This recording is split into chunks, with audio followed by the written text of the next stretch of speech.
What's good, everyone? OJ here. Welcome back to another video. Today I wanted to go over the shocking thing about the recent Xbox Games Showcase. Now, I live streamed my whole reaction. If you want to check it out, I'll have a link for you guys in the description because we had a ton of fun on the pre-show and during the actual show. But I wanted to get into the core, the crux of what I loved about this show and kind of cut out the other things. You don't need to see me react or hear my thoughts on some of the other games. I just want to talk about what I thought was awesome, give my ending when it comes to a show for the overall score, but then talk about the most important and interesting game, for me at least, when it comes to the recent Xbox Games Showcase. And it is a multi-platform game, but I was shocked on how good this game looked and what it could mean for the future of the genre. Now, let's go ahead and jump into the first games. Let's talk about Perfect Dark. We got a first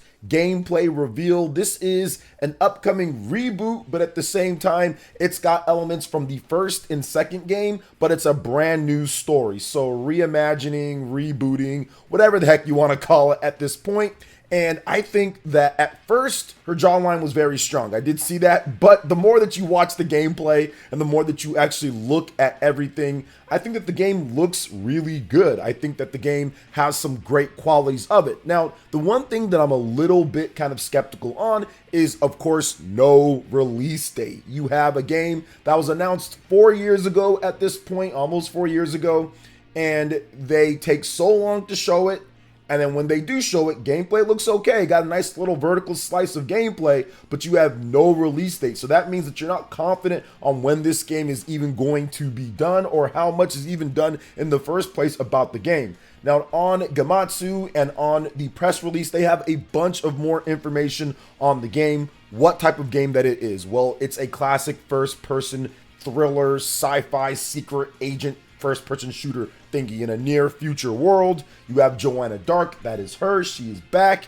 And yeah, it looks a little bit different because obviously technology has advanced since Perfect Dark on the Xbox 360, but that is her. And essentially you have the mission that they showed off in there, and they showed a variety of gadgets and different things that you can use. Looked really cool, but once again, waiting for more gameplay and of course a release date. So far, I'm happy that they showed Perfect Dark, but yeah, there isn't too much more to go off of because it's been a while. It's a reboot. They're bringing it back. We got to wait and see, and of course get that release date and maybe some gameplay trailers, some more gameplay trailers, or maybe even like a gameplay demo to where people can actually check it out or they show more of it. Now, let's get into the next thing here, and that is Metal Gear Solid Delta Snake Eater. We've got the first official gameplay trailer and screenshots, and it's looking incredible. It is Metal Gear Solid 3 Snake Eater, one of the best games of all time, one of the best Metal Gear Solid games of all time. Some people have it as their favorite. For me, I like Metal Gear Solid 4 the most, but this one is still really, really good in terms of what they're doing here. And it's Konami, so we have to kind of wait and see exactly how everything shakes out. But from what they showed at the Xbox showcase and from the screenshots that they released, it looks awesome. And I do want to go over just a couple of the key features that get me excited. It's pretty much everything that you know and love and more. Konami is promising the characters, the story, the voice acting, the gameplay, the music, all of this stuff will be remade and retained for modern consoles. That's an evolutionary leap and kind of breathes in new flavor and life into everything about Metal Gear Solid 3. You have gorgeously rendered graphics with Unreal Engine 5, expansive stages, cutting-edge technology, new graphics. They show growth in the jungle and forest and bring the swamps to life with great detail. It's really good from what I saw from the trailer as well. You have authentic to life portrayals. You have the damage battle system that has been upgraded and retooled. Wear and tear on Snake's clothes, bruises, bullet wounds, and more are all reflected in real time. So if there's an injury, you're going to see it on Snake, and I think maybe even potentially on the enemies as well. Plus, you have the deeply immersive experiences. Players can elect for a newly added, more modern control style. These intuitive controls will let you focus entirely on the game and the immersive thrills of the survival stealth experience. You can also choose to play with the classic control style that's more closely recreates the feel of the original game. So I'm guessing it'll be more like a modern third-person action adventure shooter type of game. So this looks awesome. We do not have a release date, which is once again very unfortunate for no release date for this, but it's coming out PlayStation 5, Xbox Series, PC via Steam, and it looks awesome. Next up is a game that I'm interested in, but I'm a little bit apprehensive about just because it's in first person, and that's Indiana Jones and the Great Circle. I love the movie Indiana Jones, clear feel of it. It feels like the next big Indiana Jones movie. When I was younger, I used to be into Indiana Jones. I used to watch all of the movies, but I kind of just stopped watching them or stopped caring about Indiana Jones at some point. So I wouldn't say I'm like a mega fan of the series, but I've seen a lot of the old school movies, and I love the music and the characters and the setting. All that stuff is awesome. And when they showed off that trailer, it truly felt like I was watching one of the movies. So they kind of emphasize that when they talk about the voice acting here. They talk about how you are Indiana Jones and you can feel when it comes to his adventurous spirit, a brilliant archaeologist, you know, and all of that. So that's awesome too. I did love that. You have the action, you know, that's looks good, but for me, no third person mode. I get it, machine games, they always do first person, and I think that the frame rate and the graphics overall look solid. But once again, I'm having to wait and see. I'm probably going to check this one out, but just because, once again, I do like the feel of the game so far, but I thought it looked good. Next up is Fable. And this one's interesting because they intertwined real-time in-engine gameplay with the actual gameplay in there. So everything looked super good when it comes to Fable. And it's interesting because they did give Fable a release year. So it's going to be 2025. We don't know when in 2025, but it's coming at that point. And we get more details on the characters. Apparently there's this legendary hero of Albion named Humphrey, and your own character that you pick, it's this girl, she ends up going to him and learning from him in terms of being a hero, and essentially maybe he finds out that she has way more potential than he ever had to be a hero of Albion. And it's even terrifying. So he kind of foreshadows that maybe you won't be a hero. Maybe you can do evil deeds like you could before in the previous games with choice. So I do think that's interesting overall. So I do like that. And even in the trailer's description, it says, what does it mean to be a hero? Once one of the greatest will be forced out of retirement when a mysterious figure from his past threatens Albion's existence. So interesting so far. We'll have to wait and see how all the gameplay plays out and all of that. They're kind of doing like these narrative trailers. I'm looking forward to seeing an actual like gameplay demo for the title, but it's coming out in 2025 according to Microsoft here. Now, let's get to the biggest theme of the show for me and the biggest shock overall when it comes to the Xbox showcase. And while this game will be multi-platform, and the game is called Clair Obscur Expedition 33. Now, I want you guys to check out what this game is and the description of it. So this is from publisher Kelper Interactive, never heard of them. Developer Sandfall Interactive, never heard of them.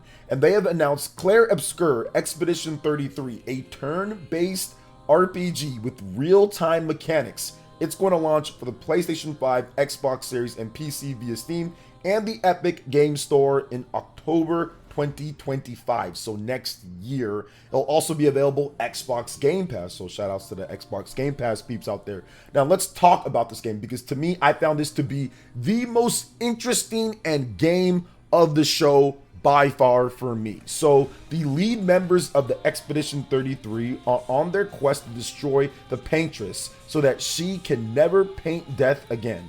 Explore a world of wonders inspired by Belle Epoque, and I probably said that wrong, France, and battle unique enemies in this turn-based RPG with real-time mechanics. Let's get a little bit more into the story and world building of this game.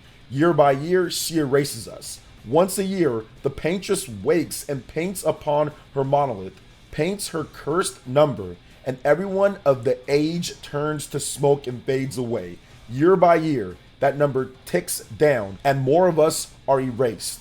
Tomorrow, she'll wake and paint 33, and tomorrow we depart on our final mission: destroy the paintress so she can never paint death again. We are Expedition 33. Clair Obscur Expedition 33 is a groundbreaking turn-based RPG with unique real-time mechanics, making battles more immersive and addictive than ever. Explore a fantasy world inspired by France in which you battle devastating enemies. This is one thing that I want to focus on here about this game, because they are clearly inspired by JRPGs and they are not willing to shy away from that. So you have reactive turn-based combat in this evolution of JRPGs. So they're even saying that, hey, their gameplay, it's JRPGs. That's the type of game that we're making. Real-time actions enhance the heart of turn-based combat. Craft unique builds for your expeditioners that fit your playstyle via gear, stats, skills, and character synergies. Open an active dimension in combat, dodge, parry, and counter in real time. Chain combos by mastering attack rhythms, and target enemies' weak points using a free aim system. Tomorrow comes. With only 1 year left to live, join Gustave and their fellow expeditioners as they embark upon a desperate quest to break the Paintress's cycle of death. Follow the trail of previous expeditioners and discover their fate. Get to know the members of Expedition 33 as they learn to work together against impossible odds. A hauntingly beautiful world. Explore an enchanting realm populated by surreal adversaries. Wander through breathtaking landscapes to the forgotten battlefield, discovering secrets and hidden quests along the way. Find allies of fortune and creatures of legend, and recruit special companions. Access new travel methods and discover secret areas in the world map. Experience the debut game from Samfall Interactive, fully realized in Unreal Engine 5 with stunning graphics and a heartbreaking soundtrack. So I didn't know it was their debut game. Maybe that's why I haven't heard about them. And I didn't know it was Unreal Engine 5. Maybe that's why it looks so good overall. So there is a number of different things that I want to hit points on with this game, because I find that this game can be, I would say, a beacon for other bigger developers, if this is successful, other bigger JRPG developers, to not give up on turn-based combat. We've seen quite a number of developers kind of turn away from that, from the AAA realm. We still got Sega, we still got some that do it, Nintendo do it here and there, but this game's success could lead to a lot of changes overall, especially if you get a foreign company outside of Japan making a JRPG style game that truly hits and reviews and sells well. So people will be able to play it. So Game Pass, it'll be there. Hopefully people show up to download that game on Game Pass and show that there is interest in this type of game. But of course, PC and also on PlayStation 5, I'm hoping the sales are good there. And hopefully by October 2025, we'll have a clearer picture of when the Nintendo Switch 2 is coming out. And maybe, just maybe, probably not at launch, but maybe they can get a Switch 2 port in the works, because I think this game would be perfect for portable play on a hybrid device like the Nintendo Switch 2. Now, what I love about this game is this evolution of JRPGs that they're talking about. I love what I saw where you have turn-based battles where they're standing still and they're kind of going like old school, but at the same time, you're having real-time dodges, real-time attacks, and other things. It is a perfect evolution of what I thought Final Fantasy could do after Final Fantasy 13, the trilogy of games there. So this to me seems like a true evolution of that. Now, before the Xbox Games Showcase, there were rumors out there from credible sources that, hey, people that like the old school 360 RPG era should check out this show. There might be something there, and I'm pretty sure this was the game that they were talking about, because it reminds me of an old school Lost Odyssey, a Blue Dragon, especially Lost Odyssey, because Lost Odyssey has it to where the combat, you have this ring system, and as you do your attacks, you run towards them, then you have to time it in real time. So I think that this has some of the elements of that, but also far more advanced, because they do a number of different things that do evolve things quite a bit. So it's exciting to see. The game looks beautiful, the graphics are nice, the music sounds like it's going to be good. The concept of overcoming a mission that has not been done, that's impossible type of mission, gives me Mass Effect 2 vibes all over again.